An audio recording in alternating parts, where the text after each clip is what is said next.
For decades, not-for-profits were leaders in affordable housing. Then there was a change in the real estate market, government policies, which favored for-profit development. There needed to be a change, creating a more balanced environment in the affordable housing community. And the Joe is the game changer. The Joe is to basically level the playing field for not-for-profits to be put on the same footing as for-profit developers in the affordable housing community. So what are the things that the Joe is doing that makes those changes? Well, one, the ability to work as economies of scale. Private developers for years have been able to work through this issue, but not-for-profits have always struggled, being that they're had smaller portfolios, more difficult portfolios, dealing with harder populations, have been harder for them to achieve that economies of scale. But the Joe permits that and allows that for the collaboration and the aggregation of properties under one entity. Two, the Joe also permits groups to work unlimited geographically. Many not-for-profits are limited geographically either through their corporate documents or government regulations. The Joe provides the ability of groups to work across all different boundaries, just like private developers. The Joe also has been able to unlock project reserves, which private developers have done for years. So the Joe now has the ability to use their reserves across an entire portfolio instead of being limited to just working on one project. The Joe has also been able to find savings across a portfolio, which of thousands of units saves money for the projects and creates increased cash flow, and which is a major reward that gets provided to its members. So the Joe is that ability for not-for-profits to become competitive. And we think that this model is extremely important as a way of leveling the playing field. The solution was the creation of the Joe, the joint ownership entity.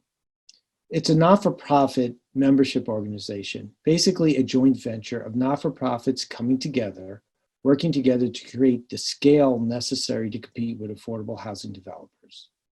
The Joe solves many of the problems which nonprofits cannot solve on their own. They can create scale, create economy of resources, savings across a portfolio, and use of reserves across a portfolio, which you cannot do as a single entity. So the Joe has been very successful during COVID in helping its members. One of the things that has been very helpful is that the Joe's reserves have been able to help members cover rent shortfalls during this time.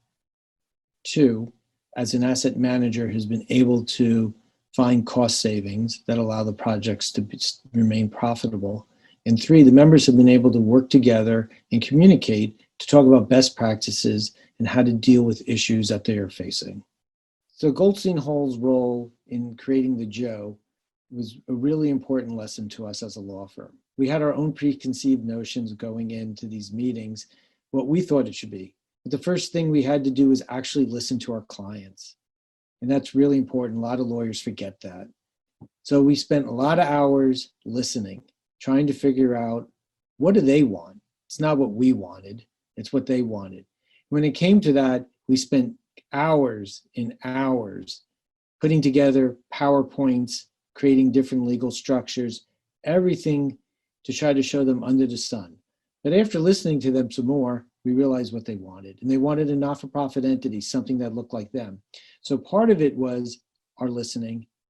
The other part was that as lawyers, we had to be creative. We had to come up with a structure that met the demands of the client.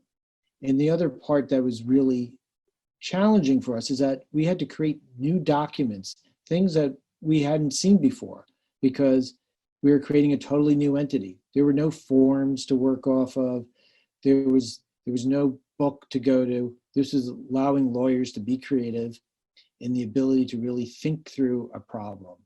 And I think that the client really appreciated that. So it's a great honor for Goldstein Hall to be the recipient of the 2020 Grunin Prize. I have to say that all the hard work the people in the office have done on behalf of the Joe and its members, the countless hours working on this, it feels like a real validation to us, and we truly appreciate that. Also, the prize really feels like a validation to the firm.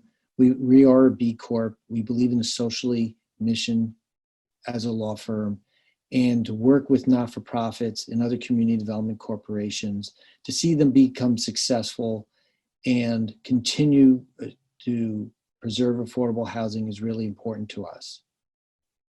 I think that the Joe is a game changer.